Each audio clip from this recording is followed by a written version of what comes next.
The Kepler junction had been humanity's lifeline for 3 decades. The massive space station orbited at the convergence of 7 hyperspace lanes, serving as the primary trading hub between the Terran Federation and dozens of alien civilizations. Cargo vessels from across the galaxy passed through daily, carrying everything from rare minerals to exotic foods.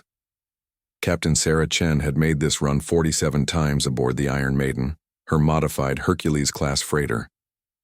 She knew every asteroid, every navigation beacon, every shortcut through the junction's complex traffic patterns. What she didn't expect to find on Run 48 was a Vorthon battle fleet blocking the main shipping lane. "Well, that's new," muttered her co-pilot Jake Morrison, staring at the tactical display. 12 Vorthon dreadnoughts hung in perfect formation across the hyperspace exit point, their crimson hulls gleaming under Kepler's distant sun. Smaller destroyers and cruisers flanked them like predatory fish. Sarah's comm crackled to life. The transmission came in heavily accented Galactic Standard, the universal trade language. "Human vessel, you are ordered to reverse course immediately. This trade route is now under Vorthon control. Any ship attempting passage will be destroyed."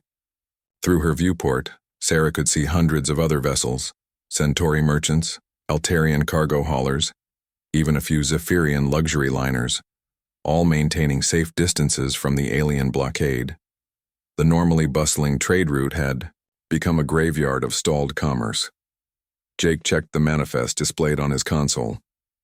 "We've got 20,000 tons of medical supplies bound for the Proxima colonies. They're expecting a plague outbreak any day now."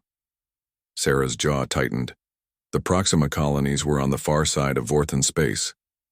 There was no other route that wouldn't add weeks to their journey, weeks the colonists didn't have. "Get me a channel to the lead Vorthon ship." "Sarah, what are you thinking?" Jake's voice carried a warning tone he'd learned to use over their 5 years as partners. "I'm thinking those people are going to die without these supplies." She activated the comm. "Vorthon Fleet. This is Captain Sarah Chen of the merchant vessel Iron Maiden. I'm requesting safe passage for humanitarian cargo." The response came quickly, laced with what sounded like amusement. "Human Captain, you misunderstand your situation. This blockade is absolute. Turn around or be destroyed. These are your only options." Sarah studied the tactical readout. The Vorthon fleet was impressive, enough firepower to level a small planet. The Iron Maiden, while heavily modified, was still just a cargo hauler. She carried basic defensive systems and a single plasma cannon that Jake had insisted on installing after a pirate encounter 2 years ago. "Jake, remember that Vorthon military history dissertation you wrote at the academy? You mean the one you said was boring enough to cure insomnia?" Jake's fingers were already dancing across his console. "Yeah, I remember. Why?" "Tell me about Vorthon tactical doctrine." Jake's expression shifted as understanding dawned. "They're ritualistic fighters, honor-bound. Everything has to follow proper military protocol." He paused, scanning the enemy formation. "Sarah, you can't be serious." "Dead serious." Sarah's hands moved to the navigation controls. "Their entire formation is based on the assumption that any threat will come from the front. Look at their positioning. It's straight out of the Vorthon War College textbook." The Iron Maiden began to move, not retreating as expected but angling toward the asteroid field that bordered the shipping lane. The Vorthon ships tracked her movement but held position, likely confused by her seemingly suicidal approach. "Human vessel, explain your actions immediately," came the sharp transmission. Sarah ignored it, focusing on her piloting. The asteroid field was treacherous, a graveyard of mining operations and navigation hazards that most captains avoided. But Sarah had spent her youth racing through similar fields in the outer colonies. She knew how to read the gravitational eddies, how to use the rock formations for cover. "They're not scanning the asteroids properly," Jake observed, his earlier nervousness replaced by professional focus. "Their sensors are optimized for ship-to-ship combat, not close navigation." The Iron Maiden dove deeper into the field, weaving between massive rocks and debris clouds. On the tactical display, Sarah watched the Vorthon ships begin to adjust their formation, but slowly. Their massive dreadnoughts weren't built for quick maneuvering. There, she pointed to a gap in their formation that had opened as two ships moved to track her progress. 30 seconds. Jake's hands flew over the weapons console. Plasma cannon charged, target locked on the lead dreadnought's command tower. No, Sarah said firmly. Target their communications array.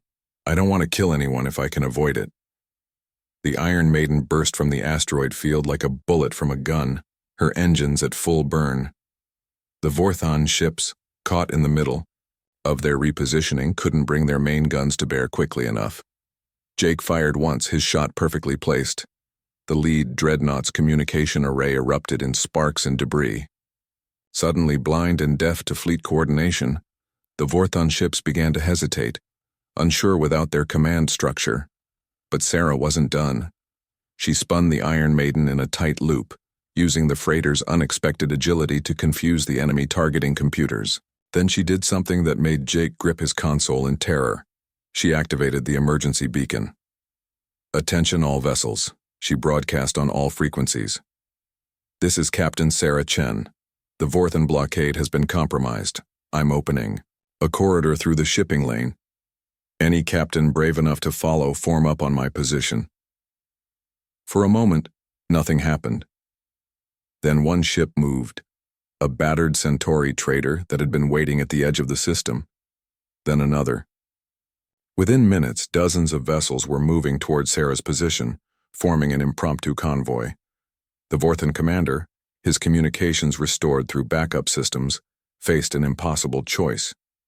He could destroy one small freighter, but doing so would mean firing into a crowd of civilian vessels from multiple species, an act that would spark an interstellar incident. "Human captain," came the transmission, grudging respect evident in the alien's voice. "You have impressive tactical skills."